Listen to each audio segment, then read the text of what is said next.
Saksakallan gunarnavasya Vande Guru Sri Charanaravindan.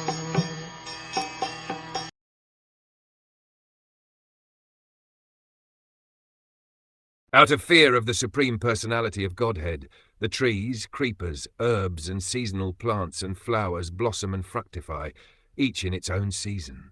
As the sun rises and sets, and the seasonal changes ensue at their appointed times by the superintendence of the Supreme Personality of Godhead, so the seasonal plants, flowers, herbs, and trees all grow under the direction of the Supreme Lord. It is not that plants grow automatically, without any cause, as the atheistic philosophers say. Rather, they grow in pursuance of the supreme order of the Supreme Personality of Godhead.